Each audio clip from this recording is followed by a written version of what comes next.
Bonsoir mes loulous, bonsoir mes loulous. Je profite ici en cette fin d'année pour vous souhaiter tous mes vœux les meilleurs pour l'année nouvelle et que tous vos désirs deviennent réalité. En fait, ce soir, on va parler d'un sujet vraiment très vibrant. Un sujet, je peux même dire un vécu. Comment faire regretter son ex? Regretter son ex ici parce que nous savons que dès demain déjà, puisque la fête commence aujourd'hui, d'ici nous aurons des couples séparés pendant que d'autres couples seront en train de se former. Donc pour ceux-là, on ne le souhaite pas déjà, mais si vous êtes dans cette situation, j'aimerais vraiment partager cette expérience vécue avec vous. Faire regretter son ex ici, ce n'est pas l'amener au suicide, mais c'est l'amener à se poser des questions. Vous savez, le plus souvent, c'est quand on a perdu quelque chose que on regrette de l'avoir eu. Ceci étant, je vais vous donner mes astuces qui va se partager en 3 points. Premièrement, nous savons que dans ces genres de choses, personne ne veut oser. Il faudrait souvent faire preuve de grandeur, pardon. Il faudrait faire preuve de grandeur. C'est-à-dire, on prend le devant. On ouvre la conversation avec l'intéressé. C'est-à-dire, essayer de lui faire comprendre. C'est une technique, hein. Et cette technique, c'est pour qu'après, on ne dise pas que... En fait, c'est pour qu'on soit irréprochable. Comme on dit souvent, la balle est dans ton camp. C'est pour lui laisser la balle dans son camp. Donc, vous voyez, du genre, oh, je veux pas que entre nous, ça se passe comme ceci, vu tout le temps qu'on a passé ensemble. Vraiment, tu as été une bonne personne, je veux pas que on se sépare et ainsi de suite. Là, vous voyez, et puis toujours être prête à dire pardon. En ce moment, quand on le dit, la personne va se prendre les ailes et puis va chercher un peu à nous mépriser. Pourtant, ça rentre dans notre jeu. Vous voyez?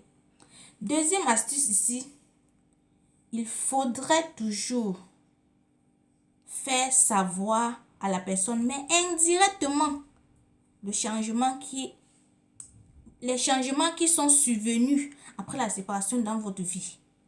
Si on ne peut passer que par les réseaux sociaux, aujourd'hui tout le monde utilise les réseaux sociaux. Si par le passé vous étiez sans emploi et que maintenant vous avez un emploi, partagez-le.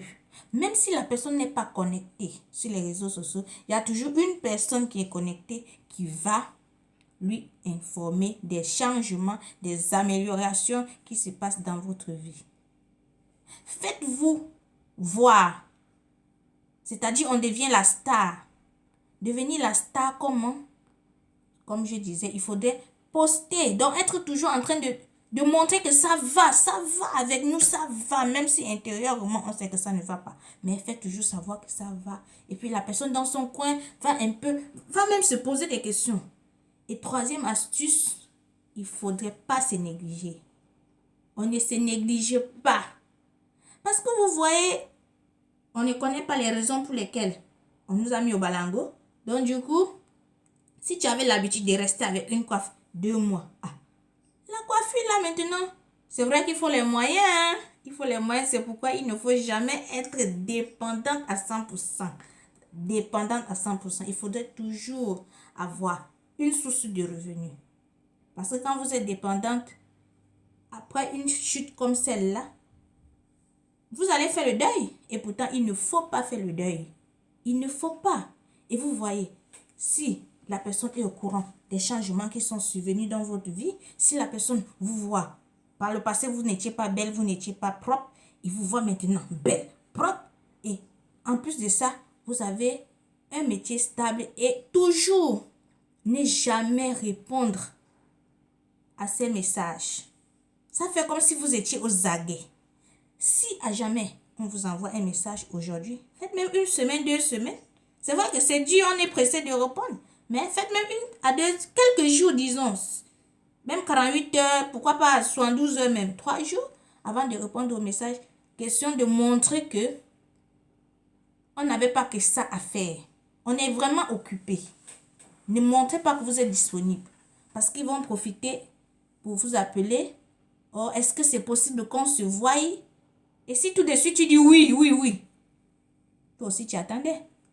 Même si on est disponible, il faudrait toujours reporter le rendez-vous. Non, aujourd'hui je ne suis pas dispo. Voilà, dans une semaine ou deux.